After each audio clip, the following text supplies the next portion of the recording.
Hello, this is Jamie West-Oram talking to you from Eternal Guitars. So I'm here really to talk about this guitar here that Dave made for me specially. He asked me kind of what kind of guitar would you like? And in my mind there's the T type and the S type, if you know what I'm talking about here. And the T type, traditionally, purists would say it has to have 2 pickups and no whammy. So I asked for the T type with 3 pickups and a whammy, just to see what would happen. And this is the result.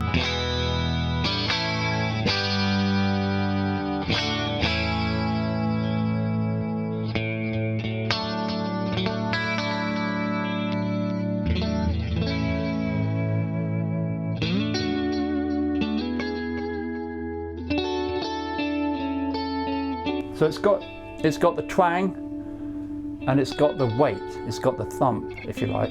So I'm very happy with it.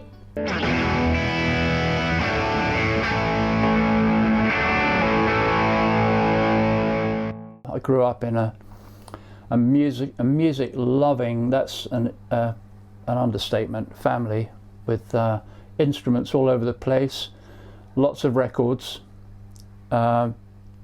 That my older siblings would buy, and my father would bring back from overseas because he travelled a lot, and classical stuff, jazz, all sorts. And I suppose when Beatlemania started, I was 8 or 9, and then that was exciting. But then the Stones arrived, and then it all kicked off.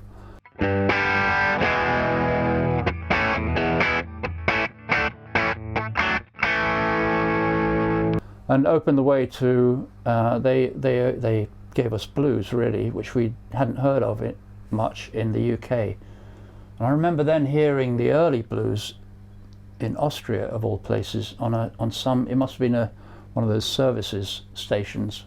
They were playing Robert Johnson, and my older brother Stephen, he said, I've heard this record where the singer stammers and I'm going to buy it.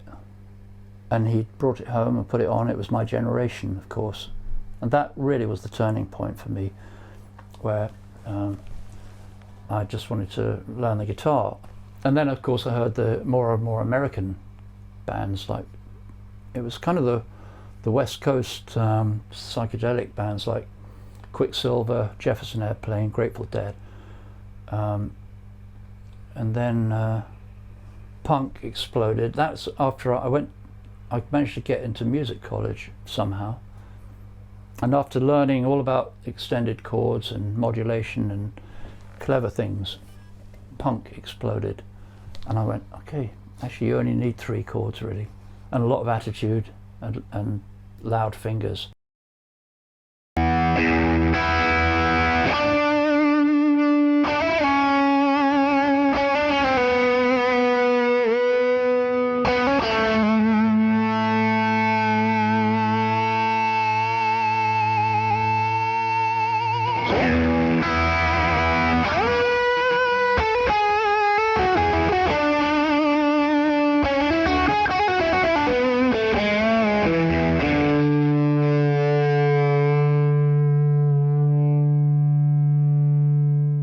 When I joined the Fixx, I had a Les Paul Junior, an old 55 Les Paul Junior, plugged straight into a Marshall, and everything turned up to 11, of course, and that was my sound. At the time, I suppose I was emulating Mick Ronson and great people like that, and then when the Fixx started recording,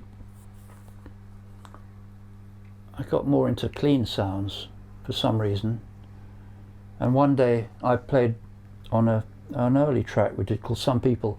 I decided this bit needs a long sustained clean chord, which I did. I overdubbed it, and Stephen Taylor, the genius engineer, this was Rupert Hine producing, sneakily put this sound through a dimension D and some delays and things, and transformed it, and I went, ah, now we're onto something new, the kind of shimmery thing.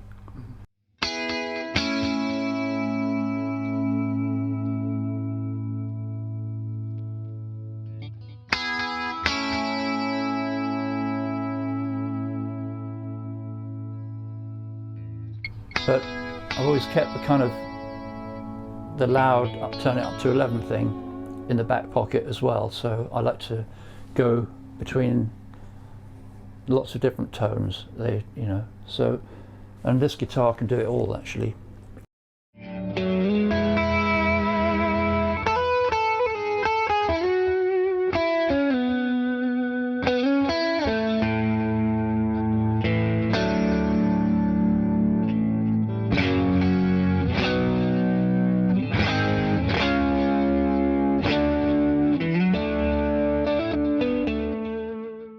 So Dave asked me what kind of guitar I would like, and I asked, can I have a T-type shape, if you know what I mean, but breaking with tradition, which is always a good thing to do. It's got 3 pickups, Dave's custom Fixx pickups, and a whammy, namely a Callahan whammy. It's got a conveniently placed volume control. Of course, it's got the 5-way selector.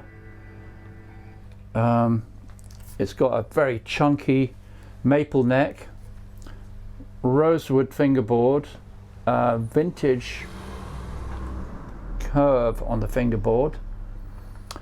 That's the back of the guitar, so showing the whammy what that does. Finished in luscious lilac.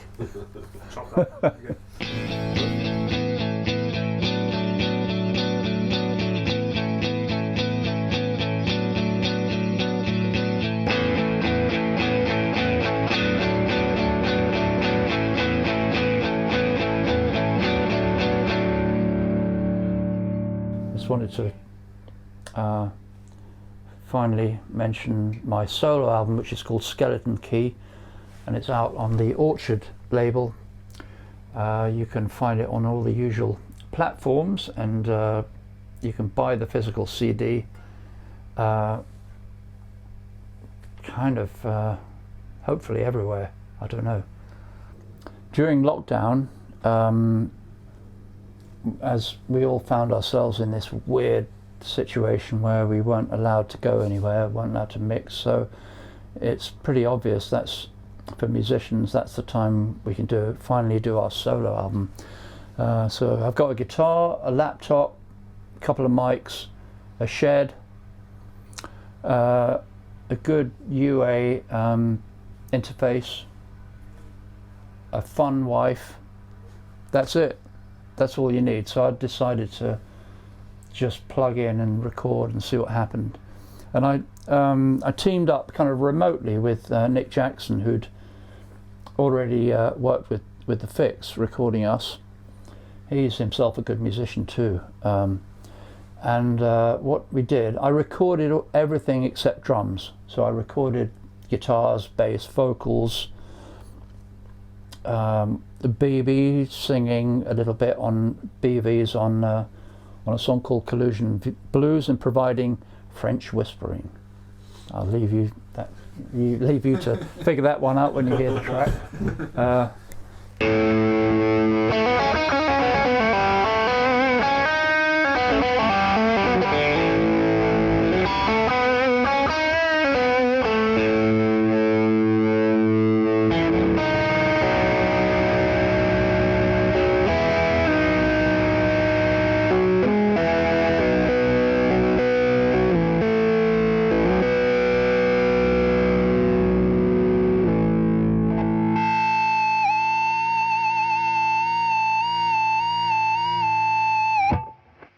Okay, just to mention that Eternal Guitars would be very happy to make you a guitar like this, or if you want to get the pickups, these Fixx pickups, Dave can throw some of these together. I say throw them together, I'm sure it's not as easy as that. Perfect, thank you. Okay, cheers.